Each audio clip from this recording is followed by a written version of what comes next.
ሰላም እንዴት ናችሁ? ዛሬ በአዲስ ቻፕተር ተገናኝተናል። በዚህ ቻፕተር እንግዲህ ዲስከስ የምናደርገው የግሬድ 11 ሂስትሪ ቻፕተር 1 ነው። ስለዚህ በዚህ ቻፕተር የምናየው ሂስትሪ ምንድነው፣ ከዛ በተጨማሪ ደግሞ ሂስትሪ ኢንትሮዲውስ እንዲደረግ ምን አይነት ሰዎች ምን አይነት ሮል ተጫወቱ የሚለውን እናያለን። ከዛም በተጨማሪ ሶርስ ኦፍ ሂስትሪ ኦቨር ትሩ ሜኒ ፒሪየድስ ምን ይመስል እንደነበረ እስካሁን እስካለንበት ጊዜ ድረስ ሂስትሪ እንዴት እንደመጣ የምንረዳ ይሆናል። ስለዚህ እንጀምር። መጀመሪያ የምንጀምረው ሂስትሪ ምን ማለት ነው የሚለውን ዲፋይን አድርገን ነው። በቀጥታ ሂስትሪ ራሱ የምንለው ምንድነው የሚለውን በቀጥታ ዲፋይን አድርገን የምንጀምር ይሆናል። ሂስትሪ በዋነኝነት የሰዎችን ፓስት አክሽን የሚያጠና ነው። ፓስት ዲድን ሰዎች ከዚህ በፊት በተለይ ኤንሺየንት ብለን በምንከፋፍላቸው ታይሞች ላይ ምን አይነት ስራዎች ተሰሩ የሚለውን የሚያጠና ነው። ከዛም በተጨማሪ በወቅቱ የነበሩትን ቶቶች፣ ኢቨንትስ፣ ዋር ሊሆን ይችላል፣ ሪቮሉሽን ሊሆን ይችላል። እነዚህን ሁሉ ነገሮች ስለ ፓስት ኢቨንቶች እያነሳ ዲስከስ የሚያደርግ አይነት ሳብጀክት ነው ሂስትሪ ማለት ነው። ሂስትሪ ከግሪክ ቃል ነው የመጣው። ሂስቶሪያ ከሚል የግሪክ ቃል ነው። ትርጉሙ ኢንኩሪ ወይም ፍለጋ የሆነ ነገርን መፈለግ መጠየቅን ያመላክታል ማለት ነው። ስለዚህ ከግሪክ ወርድ ነው የመጣው ማለት ነው። ሂስትሪ እንግዲህ ፕሪ ሂስትሪ እና ሂስትሪ ተብሎ ይከፋፈላል። በዋነኝነት ሂስትሪን ለመከፋፈል ምክንያት የሆነው የሰው ልጅ መጻፍ መጀመርን ተከትሎ ነው። የሰው ልጅ መጻፍ እስከሚጀምርበት ጊዜ የነበረው ሂስትሪ ፕሪ ሂስትሪ ይባላል። መጻፍ ከጀመረበት በኋላ ያለው ታይም ደግሞ ሂስትሪ ተብሎ ይጠራል ማለት ነው። ይሄ ፕሪ ሂስትሪ የምንለው 4000 ዓመት ቢፎር ክራይስት በዛ ታይም የነበረ ጊዜ ነው። ይሄ ፕሪ ሂስትሪ ተብሎ የሚጠራው ማለትም ራይቲንግ ኢንትሮዲውስ ከመደረጉ በፊት የነበረ ታይም ማለት ነው። ከዛም በተጨማሪ ሂስትሪ ኮዝ ኤንድ ኢፌክቶችን፣ ጦርነት ሊሆን ይችላል እንዳልኳችሁ፣ ኮዞቹ ምንድናቸው፣ ሪቮሉሽን ሊሆን ይችላል፣ ኮዙ ምንድነው፣ ከዛ ደግሞ ምን አይነት ኢፌክት ይዞ መጣ የሚለውን ዲስከስ የሚያደርግ አይነት ሳብጀክት ነው ሂስትሪ ማለት ነው። ሂስትሪ ለምንድን ነው የምናጠናው፣ አስፈላጊነቱ ምን ላይ ነው ካልን በፊት ከነበሩት ሰዎች ፓስት አቺቭመንት እንድንረዳ አሁን ላይ ለተለያዩ ነገሮችም ለመጠቀም ይረዳናል። ከፓስት ዲዶች እንድንረዳ፣ ሚስቴኮችን አይተን ወደፊት እንዳንደግም፣ ጥሩ ነገሮችን አይተን ደግሞ ወደ አሁኑ አፕላይ እንድናደርግ ሂስትሪ የሚረዳን ነገር ነው ማለት ነው። ከዛም በተጨማሪ አሁን ያለንበት ፕሬዘንት ሶሳይቲ እንዴት እንደመጣ አንደርስታንዲንግ ይሰጠናል ሂስትሪ ማለት ነው። ከዛም በተጨማሪ አይደንቲቲ፣ ፋሚሊ፣ ግሩፕስ፣ ኔሽንስ፣ ስላለንበት ኔሽን፣ ግሩፕ፣ ፋሚሊ ሊሆን ይችላል ስለማንነታችን በደንብ የሚነግረን ነው ማለት ነው። ከዛም በተጨማሪ ማይንዳችንን ፕሮብሌሞችን አናላይዝ እና ሶልቭ እንዲያደርግ ትሬን ያደርገዋል ሂስትሪ። ምክንያቱም ከዚህ በፊት በነበሩ ሰዎች ወይም ግሩፖች ፓስት ዲድ እያየን ነገሮችን፣ ፕሮብሌሞችን እንዴት አናላይዝ ሶልቭ ማድረግ እንዳለብን ስለሚነግረን ሂስትሪን ማጥናት ወይም ሂስትሪን ማወቅ ጠቃሚ ነው፣ አስፈላጊ ነው ማለት ነው። ነገር ግን በዛው ልክ ደግሞ ሂስትሪ ሚስዩዝ ካደረግነው፣ በአግባቡ ካልተጠቀምነው አሁንም ቢሆን ለብዙ ኮንፍሊክቶች፣ ለብዙ ዋሮች መነሳት ምክንያት ሊሆን ይችላል ማለት ነው። ሂስትሪ ለምንድን ነው ሚስዩዝ የሚደረገው ወይም እንዴት ሚስዩዝ ይደረጋል ካልን ካን ቢ አቢዩዝድ ቱ ጀስቲፋይ ፕሬዘንት አጀንዳስ፣ አሁን ያሉ ፕሬዘንት አጀንዳዎችን ጀስቲፋይ ለማድረግ ወይም ልክ እንደሆኑ ለማስመሰል ሲባል ሂስትሪን አቢዩዝ ሊደረግ ይችላል። ወይም ከዚህ በፊት የነበሩ ፓስት ኢቨንቶችን በግል አሻሽሎ የሚናገር ሰው ሊኖር ይችላል። አሁን ያለበት ፕሬዘንት ኢቨንት ጀስቲፋይ ለማድረግ ወይም ልክ እንደሆነ ለማሳየት የፓስቱን ዲስቶርት ሊያደርግ ይችላል ማለት ነው። ከዛም በተጨማሪ ዴንጀር ኦፍ ጃጂንግ ፓስት ባይ ፕሬዘንት ቫሉስ፣ መረዳት መቻል ያለብን ነገር በፓስት ጊዜ የነበሩት ሰዎች በነበሩበት ዘመን የራሳቸው የሆነ ዌይ ኦፍ ሊቪንግ ነበራቸው። እኛም ደግሞ አሁን ያለንበት የራሳችን ዌይ ኦፍ ሊቪንግ አለን። ስለዚህ አሁን ባለንበት ፕሬዘንት ቫሊዩ ባክደን የነበረውን ቫሊዩ ጀጅ ማድረግ የለብንም። ምክንያቱም የተለያየ ፒሪየድ ላይ ነው፣ የተለያየ ፕሮሰስ አልፈን ስለሆነ የመጣ ነው። አሁን ባለንበት ቫሊዩ የፓስቱን ጀጅ ማድረግ የለብንም። ይሄም አንድ የሂስትሪ ሚስዩዝ ነው ማለት ነው። ከዛም በተጨማሪ ባያዝድ ኦር ዲስቶርትድ ቪው እንዲኖረን ያደርጋል። በደንብ የተረጋገጠ አውተንቲሳይዝድ ያልሆነ ኢንፎርሜሽን ሂስትሪ ላይ ካለ ስለዛ ኢቨንት ወይም ሀፕን ስላደረገው ነገር ዲስቶርትድ የሆነ አመለካከት ወይም ደግሞ በግላችን ልንጠላውም እንችላለን። ስለዚህ እንደዚህ ወደ ፐርሰናል ኢሹም ሊመጣ ስለሚችል በተለይ ሂስትሪ የሚጽፉ ሰዎች ጥንቃቄ አድርገው ነው የሚጽፉት ማለት ነው። ከዛም በተጨማሪ ፕሪቨንት ኦብጀክቲቭ አንደርስታንዲንግ ኦፍ ሂስትሪ የሚጻፈው ቤዝድ ኦን ኤቪደንስ፣ ከኤቪደንስ ተነስቶ ነው እንጂ አንድ ሰው ስለፈለገ ብቻ አይጽፈውም። ስለዚህ ሂስትሪ ኦብጀክቲቭ ነው ወይም ቤዝድ ኦን ኤቪደንስ ነው የሚጻፈው ማለት ነው። ስለዚህ ቤዝድ ኦን ኤቪደንስ ካልተጻፈ ለብዙ ነገሮች ሊዳርግ ይችላል ማለት ነው። ሂስትሪ ከብዙ ሳይንሶች ጋር ሪሌትድ የሆነ ነው። ናቹራል ሳይንሶች እንግዲህ ፊዚካል ወርልድን የሚያጠኑ ናቸው እንደምታውቁት። ሂስትሪ ደግሞ አብዛኛውን የሚያተክረው ሂውማን ሶሳይቲ ላይ ነው። ሰዎች በምን አይነት ታሪክ እንዳለፉ ትሩ ሜኒ ፔሪድስ እያጠና የሚመጣ ሳብጀክት ነው ማለት ነው። ነገር ግን እዚህ ጋር የምንረዳው ናቹራል ሳይንስም ሆነ ሂስትሪ ኤቪደንስ እና ሲስተማቲክ ሜቶዶችን እንደሚጠቀሙ ነው። ሂስትሪም ቤዝድ ኦን ኤቪደንስ፣ መጀመሪያ ኤቪደንስ ኮሌክት ይደረጋል። የነዛ ኤቪደንስ ትክክለኝነታቸው ከተረጋገጠ በኋላ ነው መጨረሻ ላይ መጻፍ የሚጀምረው ሂስትሪ ማለት ነው። ሂስትሪ ሶሻል ሳይንስ በትለት ኤክስፐሪመንታል። ሂስትሪ ሶሻል ሳይንስ ነው ግን ሌስ ኤክስፐሪመንታል ነው፣ ሞር ኦፍ ኦብጀክቲቭ ነው ወይም ደግሞ ከኤክስፐሪመንት ይልቅ ኤቪደንስ ቤዝድ የሆነ ሳብጀክት ነው ማለት ነው ሂስትሪ። ኔክስት የምናየው ሂስቶሪዮግራፊ ነው። ሂስቶሪዮግራፊ እንግዲህ ምንድነው? ኢት ስተዲስ ሃው ሂስትሪ ኢዝ ሪትን፣ እንዴት ሂስትሪ እንደተጻፈ የሚነግረን ተርም ነው ሂስቶሪዮግራፊ የምንለው። ሂስቶሪዮግራፊ ከሪሰርች እና ዶክመንቴሽን ሜቶዶች ጋር የተገናኘ ነው። ሂስትሪ ለመስራት መጀመሪያ አንድ ሰው ስለሆነ ታሪክ ለመጻፍ ሲፈልግ ሪሰርች ያደርጋል። ከዛም ስለዛ ሪሰርች ስለሚያደርገው ቶፒክ የተጻፉ ብዙ ዶክመንቶችን ያነባል፣ ሰዎችን ሊጠይቅ ይችላል። እነዚህን ሁሉ ፕሮሰስ ነው የሚያልፈው ሂስትሪ ከመጻፉ በፊት ሰው። ይሄ ሙሉ ፕሮሰስ ሂስቶሪዮግራፊ ነው የምንለው ማለት ነው። እንግዲህ በድሮ በነበረው በኤንሸንቱ ታይም ፋዘር ኦፍ ሂስትሪ የሚባለው ሄሮዶተስ ነው። ሄሮዶተስ እና ተሲዲድስ የሚባሉት እነዚህ ሁለቱ ሰዎች በነበረው ኤንሸንት ታይም ፋዘር ኦፍ ሂስትሪ ተብሎ በተለይ ሄሮዶተስ ፋዘር ኦፍ ሂስትሪ ተብሎ የሚጠራ ሰው ነው። ነገር ግን ለሞደርን ሂስትሪ ለምንለው መሰረት የጣለ ወይም ፋውንዴሽን የሆነ ሰው ደግሞ ሊዮፖልድ ቮን ራንኬ የምንለው ሰው ነው። ይህ ሰው ፋዘር ኦፍ ሂስቶሪዮግራፊ ተብሎ የሚጠራ ነው። ለዓለም አቀፍም ብቻ ሳይሆን እንደ ኢትዮጵያም ብዙ ኮንትሪቢዩሽን ያደረገ ሰው ለሂስቶሪዮግራፊ ማለት ነው። ሂስትሪ እንግዲህ የራሱ የሆነ ኪ ኤሌመንቶች አሉት ውስጡ። ከዛም በተጨማሪ ሪላያብል የሆኑ ሶርሶችን ወይም ትክክለኛነታቸው የተረጋገጠ ሶርሶችን ነው ለኤቪደንስ የሚጠቀመው። አንድ ሶርስ ስለተገኘ ብቻ ቀጥታ ወደ ሂስትሪ ወይም ደግሞ ወደ ሂስቶሪዮግራፊ አይገባም። ያ የተገኘው ኤቪደንስ ምን ያህል ሪያሊስቲክ ነው የሚለው ሜዥር ተደርጎ ነው ወደ መጽሐፉ የሚገባው ማለት ነው።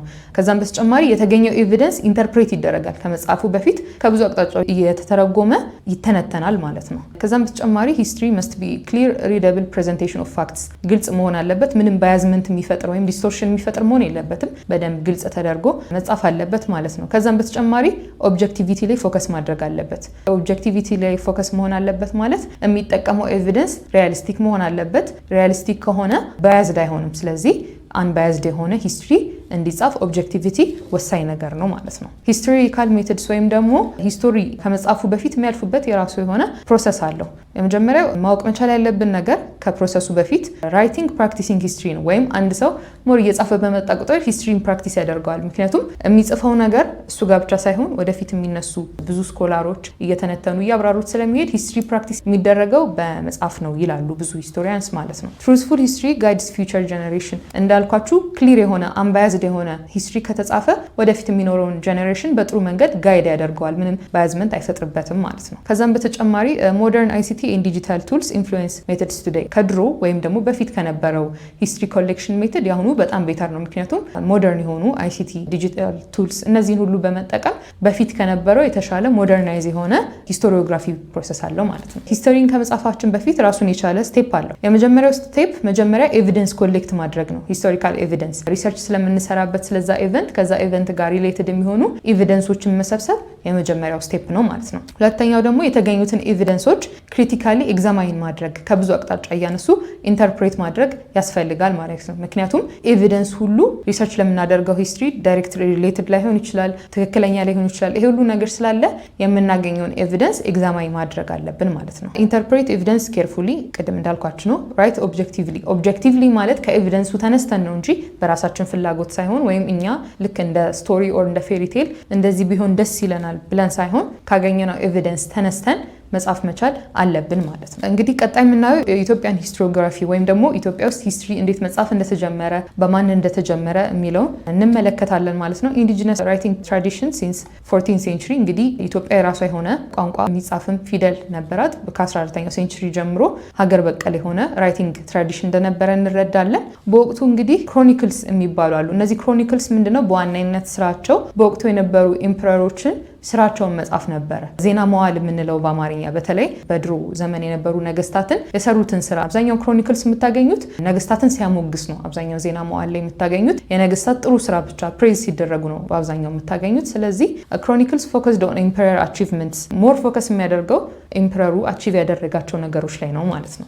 በወቅቱ ሄጎግራፊስ ነበሩ። ሄጎግራፊስ የምንላቸው በአማርኛው ገድል የሚባሉ ናቸው።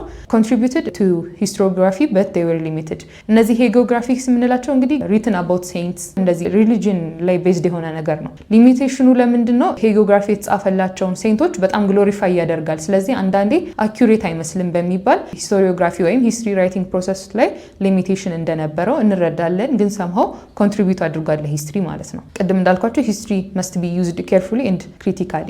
ዩሮፒያን ኮንትሪቢዩሽን ለኢትዮጵያን ሂስቶሪዮግራፊ ምን ይመስል ነበር? ወይም ደግሞ ዩሮፒያኖች እንዴት ለኢትዮጵያን ሂስትሪ አጻጻፍ ኮንትሪቢዩት አደረጉ የሚለውን ስንመለከት ኢትዮጵያ ኢትዮጵያን ስተዲስ ቢጋን ዊዝ ጆብ ሉዶልፍ። ጆብ ሉዶልፍ የሚባለው ሰው ነው መጀመሪያ የኢትዮጵያን ሂስትሪ ያጠናው። ኢቭን ኢትዮጵያዊ ሳይሆን መጀመሪያ ያጠናው ጆብ ሉዶልፍ የሚባለው የውጭ ዜግነት ያለው ሰው ነው። ከ1624 እስከ 1704 በነበረው ታይም እንዳጠና እንረዳለን ማለት ነው። አባውት ኢትዮጵያን ሂስትሪ በተለይ ፐብሊሽድ ዘ ፈርስት ሞደርን ሂስትሪ ኦፍ ኢትዮጵያ። ሞደርን ሂስትሪ ኦፍ ኢትዮጵያ የሚባለው ለመጀመሪያ ጊዜ በ1684 ፐብሊሽ እንዳደረገ እንረዳለን። ይህ ሰው ከሱ በኋላ እንግዲህ ብዙ ኢሮፒያን ስኮላሮች የኢትዮጵያን ሂስትሪ ለማጥናት ፈልገው ወደዚህም እንደመጡ እንረዳለን ማለት ነው።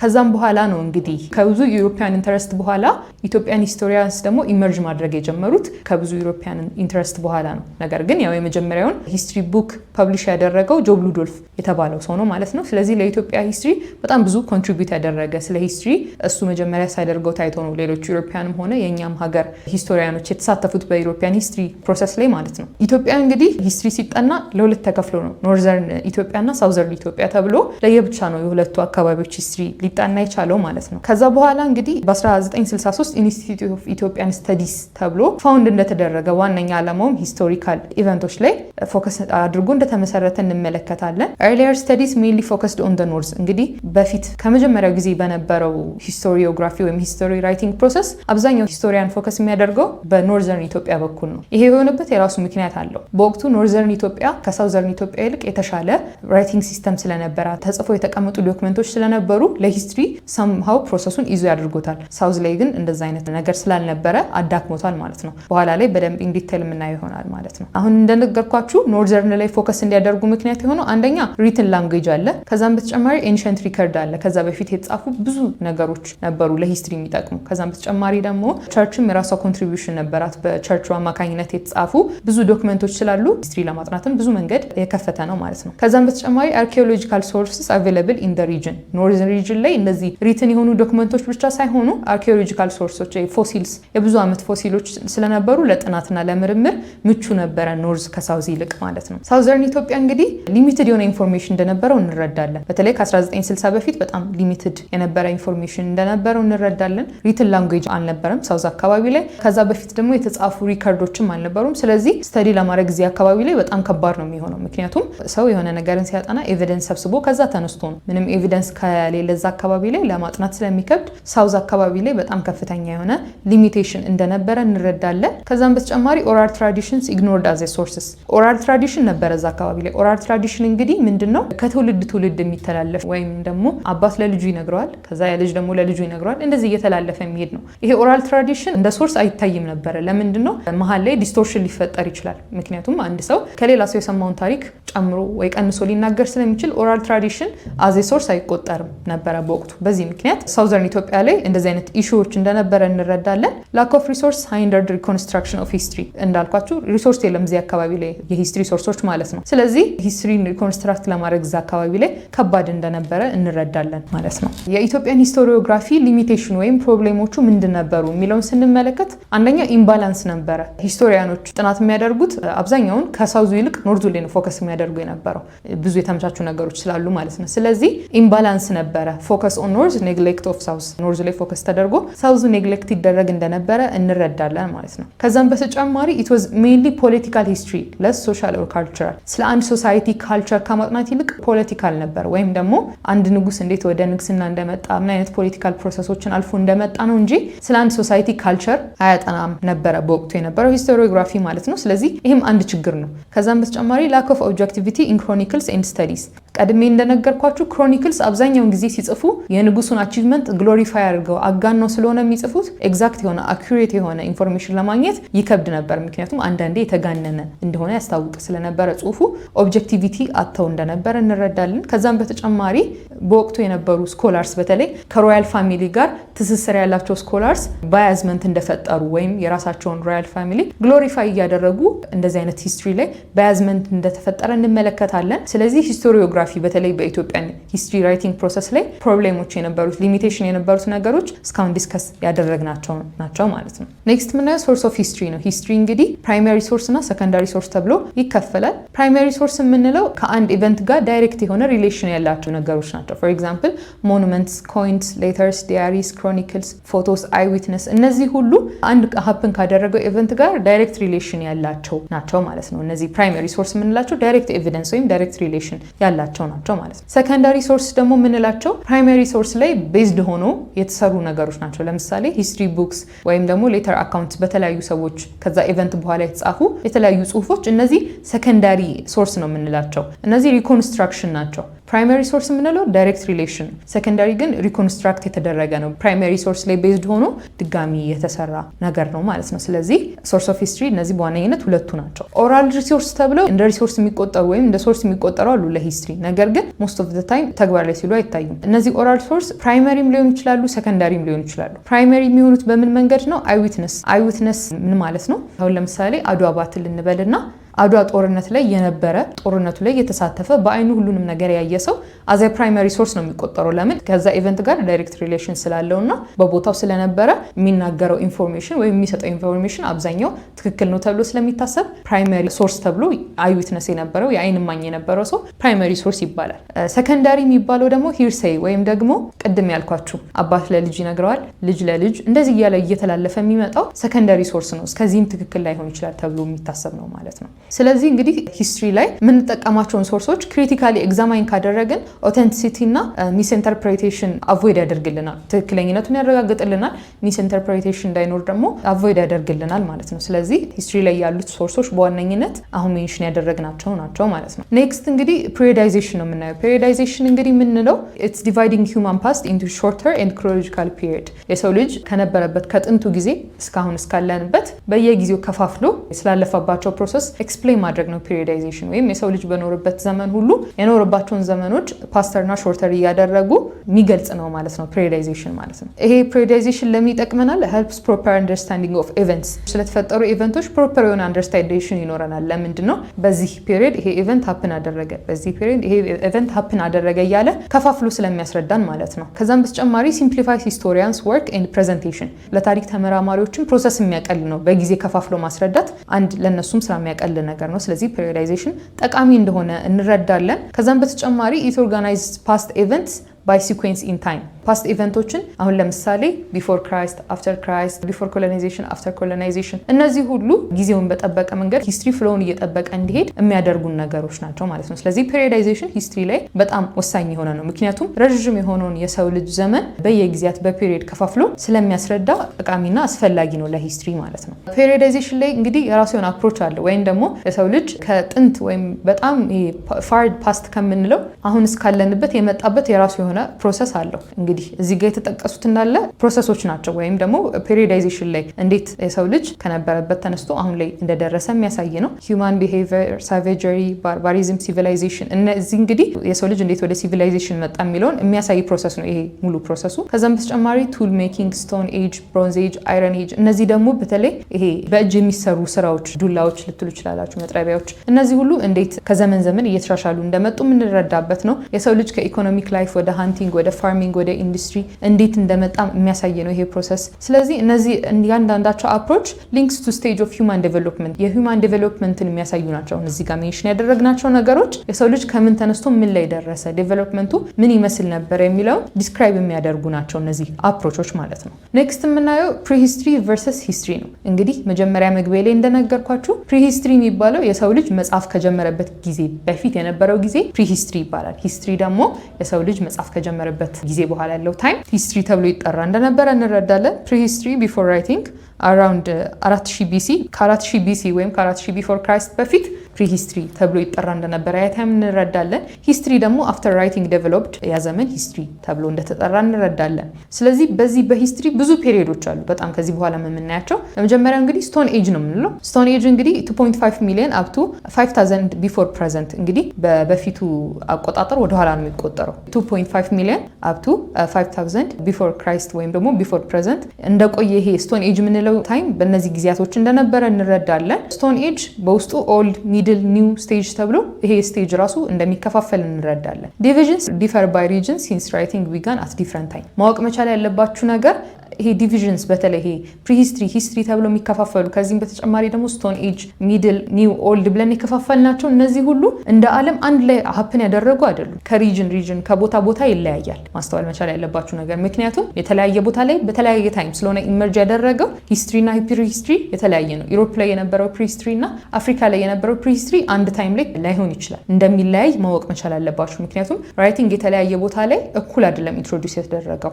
ይህንን ተረዱት ለማለት ነው። ፔሪድ ኦፍ ሂስትሪ ብለን ከምንከፋፍላቸው ሌላኛው አንሼንት፣ ሜዲቫል፣ ሞደርን የምንላቸው በዋነኝነት እነዚህ ሁሉም ቦታ ላይ ማለትም ዩሮፕ አንሼንት፣ ሜዲቫል፣ ሞደርን አላት። አፍሪካ አንሼንት፣ ሜዲቫል፣ ሞደርን አላት። ስለዚህ ብዙ ሀገራት ይሄ አንሼንት፣ ሜዲቫል፣ ሞደርን የምንለውን ፔሪድ ኦፍ ሂስትሪ አልፈው የመጡ ናቸው። ሜይንሊ ግን ዩሮፒያን ሂስትሪ ላይ በብዛት የምናየው ነው ማለት ነው። ይሄን ማወቅ መቻል ያለባችሁ ዩኒፎርም አልነበረም። ታይም ዲቪዥንስ ወርልድ ዋይድ ላይ ይሄ የፔሪድ ኦፍ ሂስትሪ ዩኒፎርም አልነበረም። ሁሉም ቦታ ወርልድ ዋይድ ላይ ዩኒፎርምሊ ስፕሬድ አላደረገም። በተለያየ ጊዜ ነው ስፕሬድ ያደረገው። ይሄንን መረዳት መቻል አለባችሁ። ኢች ሲቪላይዜሽን አዳፕትስ ፔሪዮዳይዜሽን ቱ ኢትስ ሂስትሪ። ፎር ኤግዛምፕል ዩሮፕ፣ አፍሪካ፣ ኢትዮጵያ እነዚህ ሁሉ የራሳቸው የሆነ ፔሪድ ነበራቸው። ወይም አንድ አይነት ፔሪድ ላይ ኢመርጅ ያደረገ አይደለም። የነዚህ ታይም ወይም ፔሪድ ኦፍ ሂስትሪ እኩል እንዳልነበረ ልትረዱ ይገባል ማለት ነው። ዩሮፒያን ሂስትሪ ፔሪድ ምን ይመስል እንደነበረ እንረዳ። እንግዲህ ዩሮፒያን እንደነገርኳችሁ አንሸንት፣ ሜዲቫል እና ሞደርን ተብሎ ለሶስት ፔሪዶች በዋነኝነት ይከፋፈላል። ኤንሸንት የምንለው በዋነኝነት ግሪክ ራይዝ ካደረገችበት ታይም አራውንድ 1250 ቢፎር ክራይስት አፕ ቱ 476 ኤዲ ወይም ደግሞ ይሄ 476 ኤዲ ምን ኢምፕላይ ያደርገናል? ፎል ኦፍ ዌስተርን ሮማን ኢምፓየር ኮላፕስ እስከሚያደርግበት እስከሚወድቅበት ጊዜ ድረስ የነበረው ጊዜ በዩሮፕ አንሸንት ፔሪድ ተብሎ ይጠራ እንደነበረ እንረዳለን።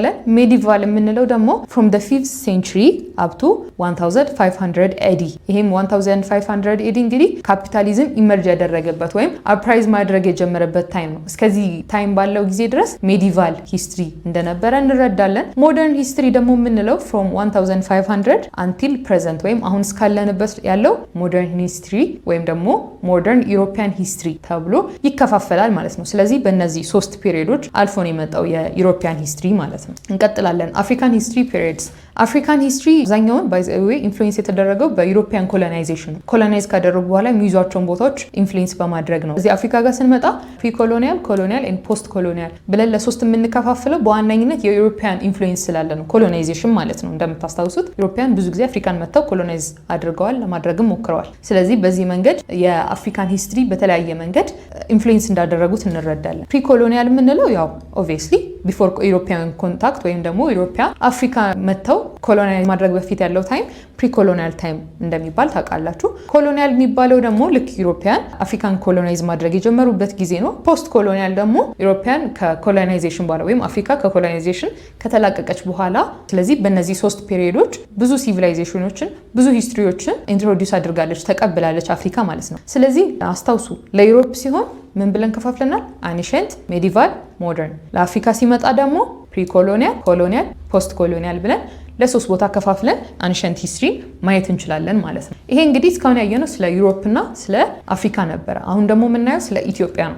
ኢትዮጵያ እንግዲህ እንደምታውቁት ዩሮፒያን ኮሎናይዜሽንን በደንብ አቮይድ ልታደርግ የቻለች በአፍሪካ ብቸኛዋ የዩሮፒያን ኮሎናይዜሽንን ሬዚስት ያደረገች ሀገር ነች ኢትዮጵያ። ስለዚህ ዩኒክ የሆነ ፔሪዮዳይዜሽን የነበራት ከሌላው አፍሪካ ሀገር። ሌሎች አፍሪካ ሀገሮች ሞርለስ ተመሳሳይ የሆነ ፔሪዮዳይዜሽን ላይ ያለፉት አብዛኞቹ በኮሎኒያሊዝም ስላለፉ ማለት ነው። ኢትዮጵያ ግን ለየት ያለ የሆነ ፔሪዮዳይዜሽን ስለነበራት ዩኒክ ፔሪዮዳይዜሽን ተብሎ ይጠራል ማለት ነው። እንግዲህ ኢትዮጵያ እንደ ሌሎቹ ወይም ደግሞ አፍሪካ ላይ እንዳየነው ይሄ ኮሎኒያል፣ ፕሪ ኮሎኒያል፣ ፖስት ኮሎኒያል የላት። ልክ እንደ ዩሮፕ አንሸንት፣ ሜዲቫል፣ ሞደርን ተብሎ ነው የሚከፋፈለው ማለት ነው። አንሸንት የሚባለው አፕሮክሲሜትሊ ከ1000 ቢፎር ክራይስት አፕ ቱ 1270 ኤዲ። ኤዲ የምንለው አፍተር ክራይስት ነው ባይ ዘ ዌይ። ስለዚህ በእነዚህ ታይሞች ኤንሸንት የሚባለው ፔሪድ በእነዚህ ታይም እንደነበረ እንረዳለን። ስቴት ፎርሜሽን እንደነበረ በዚህ ጊዜ እንረዳለን። ሜዲቫል የምንለው ደግሞ 1270 እስከ 1855 ድረስ በነበረው ሜዲቫል ሂስትሪ ላይ እንደነበረች ኢትዮጵያ እንረዳለን። ሞደርን ሂስትሪ ኦፍ ኢትዮጵያ የሚባለው ደግሞ ከ1855 እስካሁን እስካለንበት ወይም ፕሬዘንት ድረስ ሞደርን ሂስትሪ ጀምሯል ተብሎ ይታመናል ማለት ነው። ስለዚህ መረዳት መቻል ያለባችሁ የኢትዮጵያ ዩኒክ ፔሪዮዳይዜሽኑ አፍሪካ ውስጥ ከነበሩ ከሌሎች ሀገራት ተቃራኒ ዩኒክ የሆነ ፔሪዮዳይዜሽን እንደነበራት ልትረዱ ያስፈልጋል ማለት ነው። ስለዚህ በዋነኝነት እስካሁን በነበረው ፔሪድ ኦፍ ሂስትሪ ወይም ደግሞ ሂስትሪ ላይ የነበሩ ፔሪዮዳይዜሽን የተለያዩ ሀገራት ላይ እንዴት እንደመጣ እኩል እንዳልመጣም አይተናል። ምን ይመስል እንደነበረ እንዴት እንደተከፋፈለ አይተናል።